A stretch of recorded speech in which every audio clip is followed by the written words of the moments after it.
দ্বিতীয় বৈকুণ্ঠপুৰীলৈ পৰিণত হৈছে ডক্টৰ ভূপেন হাজৰিকা সমন্বয় ক্ষেত্ৰ। 9 দিনীয়াকৈ অনুষ্ঠিত হৈছে ভাওনা সমাৰোহ। শিৱসাগৰ জিলাৰ বেতবাৰী কুৱামৰা সন্দিকৈ গাঁৱত ডক্টৰ ভূপেন হাজৰিকা সমন্বয় ক্ষেত্ৰত 17 জানুৱাৰীৰ পৰা 9 দিনীয়া কাৰ্যসূচীৰে অনুষ্ঠিত হৈছে সদৌ অসম ভাওনা সমাৰোহ। বেতবাৰী মৌজা আৰু থাওৰা মৌজাৰ ৰাইজৰ উদ্যোগত অনুষ্ঠিত কৰা ভাওনা সমাৰোহৰ লগত সংগতি ৰাখি দিহানাম পৰিৱেশন কৰা দেখা গৈছে। ভাওনা সমাৰোহত সহস্ৰাধিক আয়তীয়ে একেলগে পৰিৱেশন কৰিলে দিহানাম। দিহানামৰ অনুষ্ঠানভাগী উদ্বোধন কৰে দক্ষিণপাট সত্ৰৰ সত্ৰাধিকাৰ শ্ৰী শ্ৰী ননীগোপাল দেৱ গোস্বামীয়ে।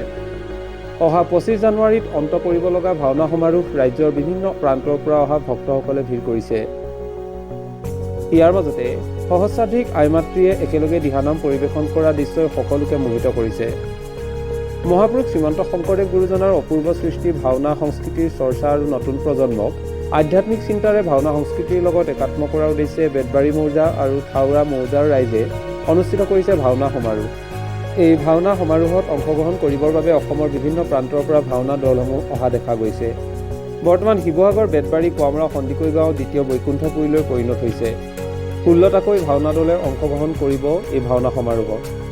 শ্ৰীমন্ত শংকৰদেৱ গুৰুজনাৰ আদৰ্শ তথা তেওঁৰ সৃষ্টিৰাজিক অসমীয়া সমাজত জীয়াই ৰখাৰ লগতে এই সৃষ্টিৰাজিক যাতে উঠি অহা প্ৰজন্মই আঁকোৱালি লৈ আগবঢ়াই নি ভাওনা সংস্কৃতিক শক্তিশালী কৰি তোলে সেই উদ্দেশ্যে ভাওনা সমাৰোহ অনুষ্ঠিত কৰা হৈছে বুলি জানিবলৈ দিয়ে। অসমৰ বিভিন্ন প্ৰান্তত বৰ্তমান ভাওনা সমাৰোহ অনুষ্ঠিত হৈ আছে আৰু তাৰ সমান্তৰালভাৱে শিৱসাগৰ বেতবাৰী কুৱামৰা সন্দিকৈ গাঁৱতো বিশেষ পৰিৱেশে বিৰাজ কৰা পৰিলক্ষিত হৈছে।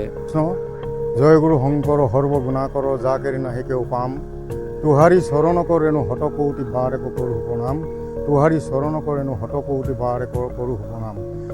জয় জয়তে পৰম পিতা পৰমেশ্বৰৰ শ্ৰীচৰণতে সেৱা ধৰি বিশ্ববন্দিত জগতগুৰু শ্ৰীমন্ত শংকৰদেৱ গুৰুজনাৰ অনবদ্য সৃষ্টি ভাওনা সংস্কৃতিক প্ৰচাৰ আৰু প্ৰসাৰ কৰাৰ মানসেৰে জানুৱাৰী মাহৰ 17 তাৰিখৰ পৰা 25 জানুৱাৰী 2024 চনলৈ 9 দিনীয়া বনাঢ্য কাৰ্যসূচীৰে সদৌ অসম ভাওনা সমাৰোহ বেতবাৰী মৌজা আৰু থাওৰা মৌজাৰ সৌজন্যত শিৱসাগৰবাসী আৰু অসম চৰকাৰৰ সাংস্কৃতিক মন্ত্ৰালয়ৰ সৌজন্যত কুৱামৰা সন্দিকৈ গাঁৱৰ ৰাইজৰ আতিথ্যত আমি যি 9 দিনীয়া বনাঢ্য কাৰ্যসূচীৰে অনুষ্ঠান ভাগি আৰম্ভ কৰিছিলোঁ। নানান দূৰ দূৰণিৰ পৰা আহি গোলাঘাট, ডিব্ৰুগড়, তিনিচুকীয়া, শদিয়া, ধেমাজি সকলো দিশৰ পৰাই আমাৰ মাজলৈ আহি আই মাতৃসকলে দিহানাম পৰিৱেশন কৰিবৰ নিমিত্তে ইতিমধ্যে তেখেতলোক প্ৰস্তুত হৈছে। গতিকে তেখেতলোকক দিহানাম কৰাৰ পাক মুহূৰ্তত ভগৱন্তৰ গুৰু শ্ৰীচৰণত তেখেতসকললৈ আমিও এভাগি সেৱা ধৰিছোঁ। কাৰণ তেখেতলোকে ইমান দূৰ দূৰণিৰ পৰা আহি আমাৰ এই অনুষ্ঠান ভাগি সুস্থ বৃদ্ধি কৰিবৰ বাবে তেৰা সমস্তই আমাক ইয়াতে আহি তেৰা সমস্তই পদধূলা পেলাইছে আৰু